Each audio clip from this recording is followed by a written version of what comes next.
Harvey. And I'm Ken McGovern. And the title of our performance is A Spark in the Darkness. Dr. Karl Koster and the Rescue of the Danish Jews during World War II. There aren't any German soldiers around here, are there? I'm a Jew. No? Good. My name is Leo Goldberger, and it is June of 1943. I'm 13. 3 years ago, the Germans invaded our country, Denmark. A couple nights ago when I couldn't sleep, I heard Mother and Father talking about in other countries. Jews are being rounded up. Shipped to Auschwitz, and other concentration camps. I'm scared for my life. I don't want to die. I'll never forget the day when the Germans invaded. April 9th, 1940. They dropped the leaflets of paper from planes, saying that they'd come to protect us from the British. It took the Germans a total of only 2 hours to occupy our country. Though our king, Christian X, realized that resisting the occupation would not go well. Besides, Denmark's small army would soon be overcome by the Germans' large one anyway. Life continued much the same as before, but German soldiers lurked at every corner. Though recently, the Germans have been getting stricter, and Mother told me to be very careful. Leo, get off the street now. It's not safe. Yes, Mother, coming.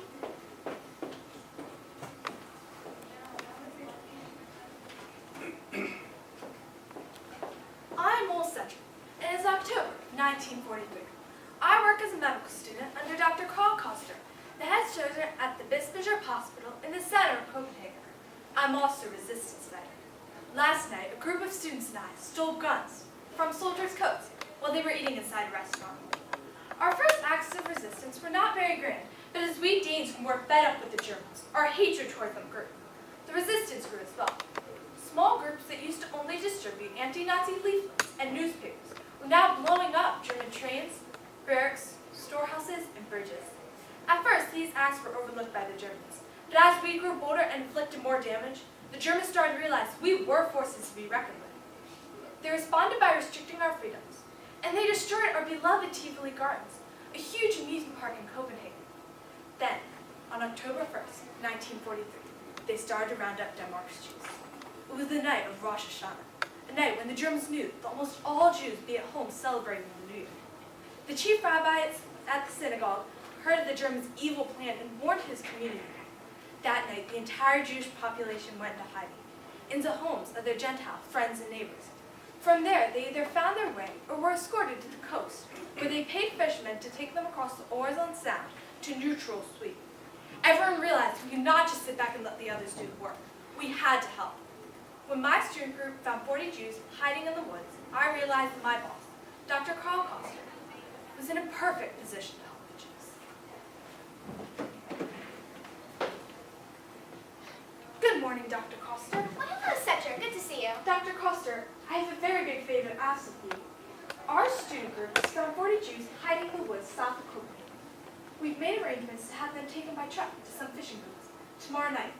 There are quite a few Germans in the woods, and we need a better place for the truck to make the pickup. Would it be possible for them to hide here for a couple of hours until the truck arrives to get them? I'm sure we could, but how would you get them here? We've already thought of that. We'd stage a mock funeral, dress the Jews in black, have them carry flowers while following a hearse through the streets of Copenhagen, right up to the cemetery on the hospital grounds. The cemetery is small. You can't have the truck make the pickup there. It'll be too conspicuous. We often have Germans, including the Gestapo, on the hospital grounds. I suggest we keep them in the chapel until the truck comes for them. Perfect. We'll have the photo funeral procession go right up to the gate of the chapel. That is an excellent suggestion. You can expect 40 Jews here tomorrow morning.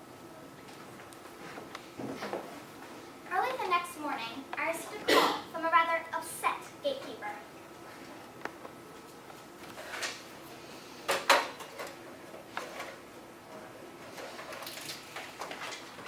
Hello. A whole bunch of Danes have just arrived for a funeral.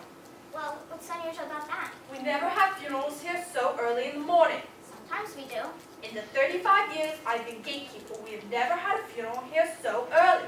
Well, these are unusual times. We're under the German occupation. But no one told me there was going to be a funeral. Why was I not informed? I forgot to tell you. I had an emergency operation to perform last night, and it must have slipped my mind. Yes, I meant to tell you to expect about 40 mourners. There are 40. There are more than 140. Are you sure? Yes. Well, get them through.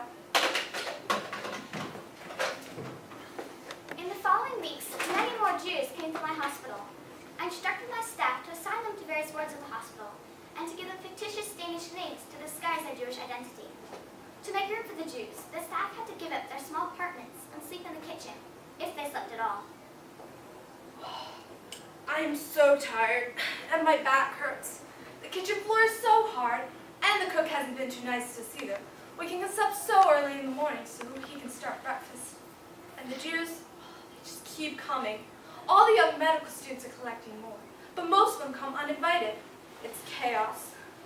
A few weeks ago, the Germans surrounded the hospital. Then we had to work extra hard to get a huge group of Jews out by 9 o'clock in the morning, disguised as a funeral procession. I know it hasn't been easy on medical students and nurses. We've been able to save so many Jews. I know their sacrifices will be worth it. Some of the trips to the coast have gone smoothly, but others have been quite terrifying. One night, I was leading a group of Jews to the shore so they could escape on a fishing boat to Sweden. We saw a boat and signaled it, thinking it was the boat coming to take the Jews. Suddenly, a spot lit up the beach and a machine gun started firing. It was a German patrol boat. Luckily, no one was killed or injured, and we were able to race back to the taxis and drive to another fishing port. I paid for a different boat and the unplanned taxi trip. It was an expensive evening, but well worth the trouble. Dr. Koster, the rescue you've been leading here has been very successful. The underground, along with your help, have been able to save about 7,000 Jews so far. We've escorted Jews to various points along the coast, where they've made it safely across the Øresund Sound to Sweden. Good. I'm glad that my staff and I have been able to save so many of our Jewish countrymen. You and your staff have done so much for these Jewish families, putting yourselves in personal danger. I would have helped any group of Danes being persecuted. The Germans picking on the Jews makes as much sense to me as picking on redheads. The families you've helped in Sweden are now It safe. wasn't just me. All the staff involved made great sacrifices for the Jews. But if it weren't for your leadership, and if you hadn't inspired them, they would have never thought of, or even had the chance to be involved in such a large-scale rescue program. Your sacrifices will never be forgotten.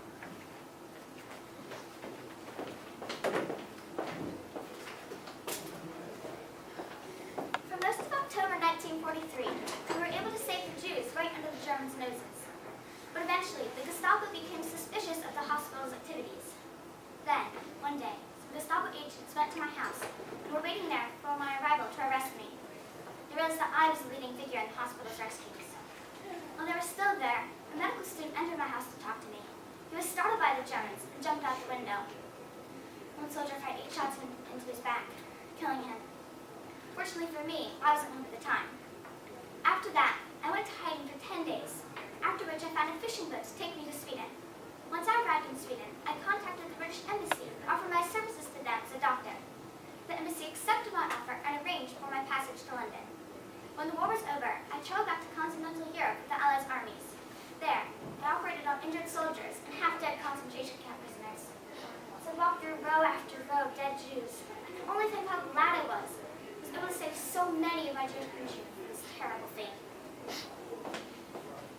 Germans surrendered to the Allies May 7, 1945.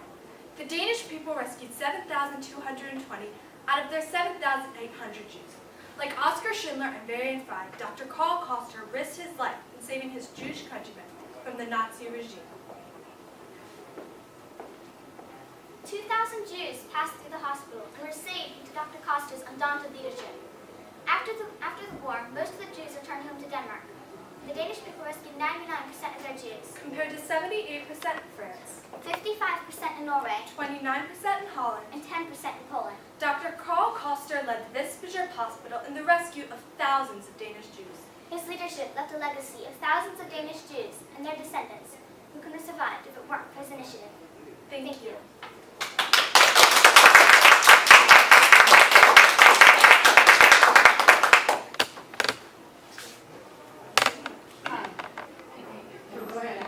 So how do you go about incorporating, you've got some really fabulous primary sources here, personal accounts.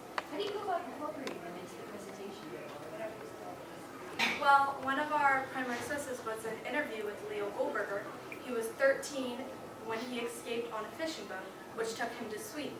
That really helped us in creating the first scene, and it also helped us get an understanding of what it was like for a teenager to be rescued at the time of the Danish resistance. Is any of the dialogue a direct quote from the? Well, it isn't a direct quote from a primary source, but most of our dialogue came from this book, Rescue in Denmark by Harold Flender. Flender got his quotes directly from Costa himself. How did you happen to choose this topic? Both of us were interested in like a relatively modern topic, and like World War II, and both of us were interested in rescue the Jews rather than resistance against the Nazis. So we read into the rescues a bit, and then we discovered Denmark through this one book, 26 stories from famous women in World War II. And 2 of them were about Danish women, and those got us really interested in Denmark. So we read around a bit, and then we found Dr. Costa. And also, a lot of people focus on the horrible things that happened during the Holocaust. So we thought it'd be very interesting to take one of the good things and show that. If there is one thing that you will always remember from this issue, that is very important.